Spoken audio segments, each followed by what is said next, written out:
Presented by Still a Frog.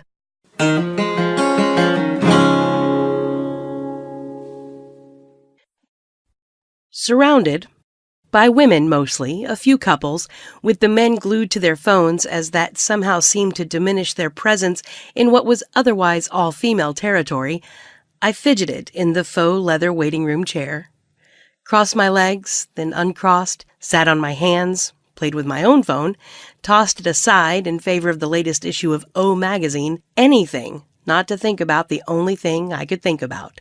I even took to eavesdropping, or what I like to call ears open people watching.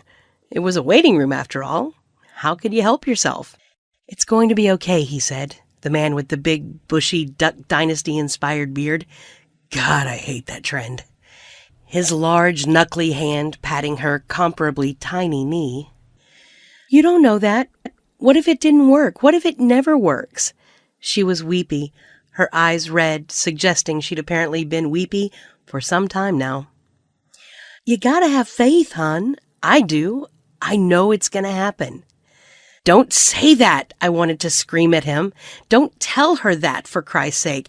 Not when you're dealing with something as fragile as what was probably a hopped-up-on-hormones 30-something woman who day and night could only see this big, giant clock grimly taunting her with its relentlessly moving hands." The woman then buried her head partially into his flanneled shoulder. More tears, I'm sure. More silent prayers. Not just for a child, but also for the strength to finally let go of that dream if it was not to be. A chipper, blue-scrubbed young nurse, for whom these emotional tragedies were no doubt daily events, then beckoned, "Abby?" And the woman and her husband got up and shuffled toward her as someone had just shouted, "Dead man walking." My heart broke for her. And then there was me. Oh, the irony. A year and 2 months together and never a worry. The pill worked, right? As well as any vasectomy, my OBGYN had assured. Except when it doesn't. He'd left that part out. Do you know how many hours I spent Googling for those reassuring tales that false positives can happen? With each additional testimonial to this effect, I convinced myself further that the absence of a period when it had always come like clockwork, the slight waves of nausea and what I could only surmise was a lactating right breast, simply signaled the onset of menopause. Add to that the fact that I stumbled upon, if stumbling upon means using about 1 million different search terms over the course of about as many hours to disprove what you most fear, the chances of pregnancy over 40 were slim to none, 2.6% to be exact. I knew it would be okay after all. But I had gone for the blood test anyway, only to have a stern-looking doctor shatter my world with the dreaded P word, pregnancy, preceded by the equally dreaded G word, geriatric, and followed by the revelation that sometimes the pill doesn't work, especially if mixed with certain medications. My first impulse was to seek out those bastards who'd spewed their venomous lies all over the internet about the near impossible odds of getting knocked up at my age, so I could scream about how wrong they truly were. In addition to saying some other things even less ladylike, I was panicked, bewildered, scared to death, and without a partner, so make that alone, too. Where was Daddy Dearest? Now that's an interesting question.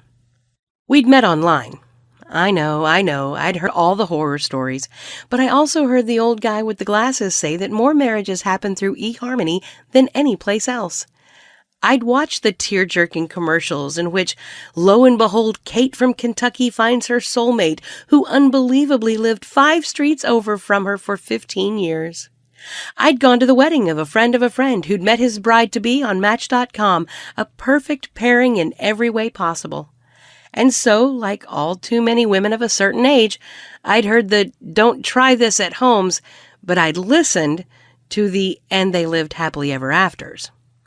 That fairy tale ending was indeed where we were headed. I could just feel it. After a year, we moved in together. We went to Target and picked out towels for the bathroom. It may seem cheesy, but it was symbolic. Even monumental in a way. We now defined ourselves as light gray 100% cotton from the Yorkshire Home Collection. Except that he had this ex-girlfriend. Yes, I realize that practically every love story that ends wretchedly begins with those ominous 4 words. He had this ex-girlfriend, and in our case, as with all the others, my stupid rose-colored, or should I say, light gray Target towel-colored glasses blinded me. Becky. Big, buxom, blonde Becky. She'd taken their breakup more than 6 months before we met, incidentally. Pretty hard. And by hard, I mean overdose on baby aspirin for attention and then insist that he stand vigil by her bedside hard. Worse still, it didn't stop there. Not by a long shot. You'd think she'd give up out of sheer embarrassment when it came to light, despite her Oscar-worthy performance, that what she'd gulped down was, in fact, aspirin. Glorified Pez. Oh no, not Becky. I'd lived at his place for all of 5 weeks when he started getting texts in the wee small hours of the morning. I had yet to even break in my side of the bed. Begrudgingly, I'd conceded and taken the left. "You can't expect me to up and change everything, can you?" he groaned. What can I say? I was very doormatty in some ways. Anyway, he'd tried, the first few times, to dim the screen of his cell. Really? Sometimes he'd roll over and attempt to shield his phone with his body, but I still felt the slight reverberations in the memory foam mattress, one which apparently couldn't seem to forget Becky's ample imprint. After about a week, I could no longer pretend not to notice this nightly ritual. "You've got to tell her to stop," I demanded, the best hands-on-hip, woefully disappointed stance I could muster. "Stop what?" he replied. "Stop what?" I rolled my eyes. Of course, that'd be the first thing to come out of his mouth. "Please," I shot back. "Okay, look, she's not well," he said dolefully. "She wishes that suicide attempt would have worked." "Suicide attempt? Suicide attempt. She took an aspirin," I practically shrieked. "Can you try and have some compassion?" He sounded irritated. How could he be irritated? I was the one having to put up with Becky, with the incessant texts, his placating her, his weak-minded unwillingness to see what she was doing. This was starting to feel like far more than what I'd signed up for, when after a couple or possibly 3 bottles of Pinot and a fantastic roll in the hay, one of our best, come to think of it, he managed to slur out, "Want to move in with me?" Yes, indeed, the moment just screamed epic rom-com.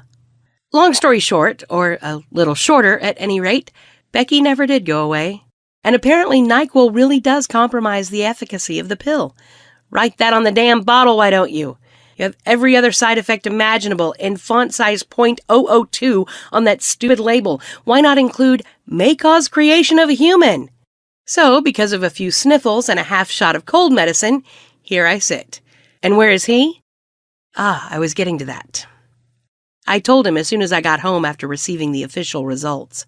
His face, let's just say the color of a vampire. An old, sick vampire who hasn't had any blood to drink in about a century and a half. "We need to talk. I've been putting it off, but I guess it's time," he then solemnly began. Son of a bitch, was all I could think. Turns out he and Becky had decided weeks ago that they were going to give it another shot, and he hadn't found the right moment to tell me. Apparently, this is also the reason for the ramped-up frequency of midnight texts. Translation? He wanted nothing to do with the baby, if I elected to keep it. And did I really think it was a good idea to keep it, he suggested, at my age? This, a question I struggled with myself for days. I was past 40, as he so kindly pointed out. On my own, the father opting to ride off into the sunset with unbalanced Becky. Could I do this? Did I want to? I'd never honestly pictured myself with a kid. The sleepless nights, the spitting up, the potty training, the riding on amusement park rides while trying to plaster on a "no, I really am having a blast" smile, even as the nausea wells up. I never thought of myself as mother material. Did I get that warm, squishy thing that happens, that maternal melt when you spot a tiny, round little face cooing and gurgling with sheer happiness, waving their balled-up little fists and kicking their legs triumphantly? Of course, but it passes, and eventually, given the relationships you've had, especially in light of the relationships you've had, you realize that you were probably not meant to procreate, right? which is what I came to discuss with my doctor today. It's okay, hun. It's gonna be okay. The big, burly, bearded guy was now delicately escorting his quivering mess of a wife out of the examining room. This is all I've ever wanted.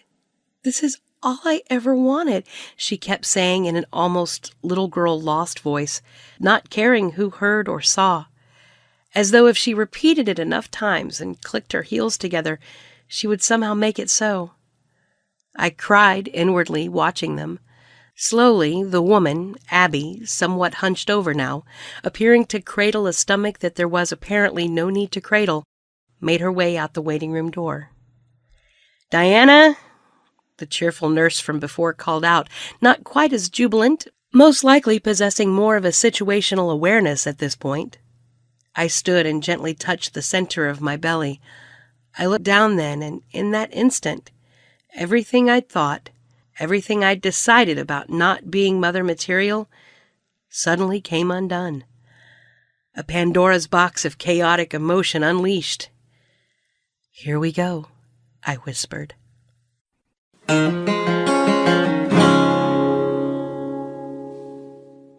Ribbit. Want to hear more about fall-down laughing first date disasters, hilarious online dating nightmares, and even that rare, magical meeting that turns into a romance for the ages? Download our free app, A New True Story Every Day, the ever-entertaining comedy of the attraction between men and women.